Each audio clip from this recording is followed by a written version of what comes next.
Audio বড় day set, যেটা দিয়ে একসময় অনেক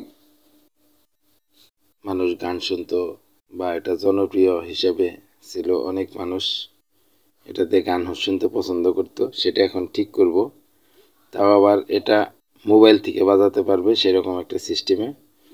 এই ধরনের বড় ডেক সেট আগে ক্যাসেট দিয়ে বাজাইতো, আর এখনও এটা মোবাইল দিয়ে বাজাতে পারবে বা এটা মেমোরি সিস্টেমও করা যায়। এখানে পিছনে যে লাইন আছে সেটা থেকে বাজাবে, পিছনে অডিও লাইন ইনপুট। এটা আমি এখন ঠিক করব, এটা নষ্ট আছে, এটার মধ্যে লাইনই আসে না। এখন এটা আমি খুলে ফেললাম, খুলে জ্যাক খুলে সার্কিটটি আলাদা করে নেব। দেখেন আমি সার্কিটটি সামনের পার্ট সরিয়ে নিলাম। এখন অ্যাম্পলিফায়ার আর ট্রান্সফরমার সার্কিটটা পিছনের পার্টে আছে, এটা আমি খুলে ফেললাম।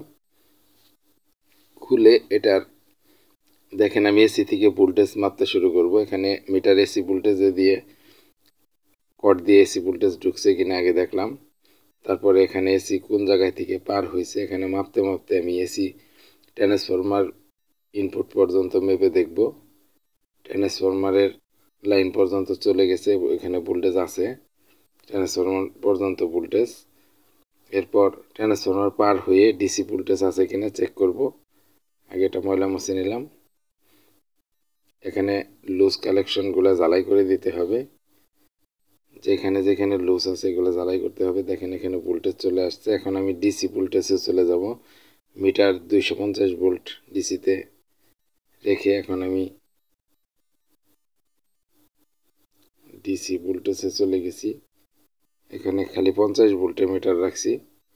50 ভোল্টে রাখলে এখানে ভোল্টেজটা বোঝা যাবে। 12 ভোল্ট রাখলে 12 ভোল্টের বেশি হইলে মিটার সমস্যা হতে পারে, এজন্য আমরা 50 ভোল্টে রেখে ভোল্টেজটা মাপ দিয়ে এখানে এখন যেখানে জ্বালাই করতেছি এসি কোটের এখানে একটি সুইচিং করা হয়েছে। এটার মধ্যে লুজ কালেকশন ছিল, এটার কারণে কিন্তু ভোল্টেজটা ঢুকতে পারেনি। এখানে জ্বালাই করে আমি ভোল্টেজটা ঠিক করে নিলাম। ভোল্টেজ ঠিক করে ডিসি ক্যাপাসিটারে 50 ভোল্টে দিয়ে মাপ দিলে ভোল্টেজটা পেলেই কিন্তু হয়ে যাবে। ভোল্টেজ চলে আসছে। এখন কিন্তু আমি এসি থেকে ডিসি ভোল্টেজ আসছে। এখন আমি স্পিকার লাইনের জ্বালাইগুলা আর আইসির জ্বালাই যেখানে যেখানে লুজ আছে সেইগুলা জ্বালাই করে দিতেছি। এখানে যত লুজ কালেকশন আছে সব জ্বালাই করবেন। পুরনো বক্সগুলা কিন্তু এভাবে জ্বালাই নষ্টর কারণে পড়ে থাকে। এগুলা লুজ কালেকশন জ্বালাই করলে 1 টাকাও খরচ হবে না। আপনার লুজ কালেকশনগুলো ঠিক করে নেবেন। তারপরেও যদি অডিও না আসে তাহলে সাউন্ড আইসিটা চেঞ্জ করবেন, আর যদি অডিও থাকে তাহলে এটা কমপ্লিট করে মাপ দিয়ে তারপরে সার্কিটটা লাগিয়ে ফেলবেন। দেখেন আমি আবার বডিতে আগের মতো লাগিয়ে ফেলতেছি। আমি এখন ফিটিং করে চেক করব যে হয়েছে কিনা। দেখেন এখানে অডিও ইনপুটে শব্দ আছে কিনা দেখতে হবে স্পিকার লাইন দিয়ে। আর অডিও ইনপুটে জ্বালাই লুজ ছিল, জ্বালাই করে দিলাম। তারপরে কিন্তু আমি জ্যাকগুলো যেখান থেকে খুলছিলাম সেই জ্যাকগুলো লাগিয়ে ফেলতেছি। জ্যাকটি লাগিয়ে তারপরে আমি এটা এখন বডি ফিটিং করে ফেলবো। আমি কমপ্লিট লাগিয়ে ফেলতেছি। ভিডিওটি ভালো লাগলে আমাদের দিল্লি ইলেকট্রনিক্স চ্যানেলটি সাবস্ক্রাইব করে রাখুন, বেল বাটন ক্লিক করুন যাতে ভিডিওগুলো আপনি সামনে পেয়ে যান। আমরা যে ভিডিওগুলো ছাড়বো ভিডিওর সাথে সাথেই সামনে পেয়ে যাবেন যদি সাবস্ক্রাইব করে বেল বাটন ক্লিক করে রাখেন।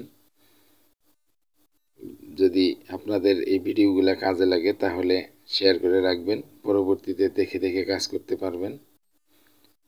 আপনারা চ্যানেলে না শেয়ার করলেও ইমো বা ফেসবুকে শেয়ার করে রাখতে পারেন। দেখেন আমি এখন চেক করব। অন করলাম। অন করার পর এখন আমি অডিও চেক দেব। স্পিকার লাইন লাগিয়ে অন করে তারপরে দেখেন অডিও ইন লাইনে আমি জ্যাক লাগাইলাম। জ্যাকের স্পিকার লাইন কিন্তু আগে লাগিয়ে নিতে হবে, তারপরে অডিও ইন লাগিয়ে অন করে এখন এটা কিন্তু আউটসের মধ্যে সুইচ রাখবেন, ভলিউম বাড়িয়ে দিবেন, তারপরে পাবেন। ঠিক হয়ে গেছে। অবশ্যই ভিডিওটি দেখার জন্য দিল্লি ইলেকট্রনিক্স চ্যানেল থেকে ধন্যবাদ।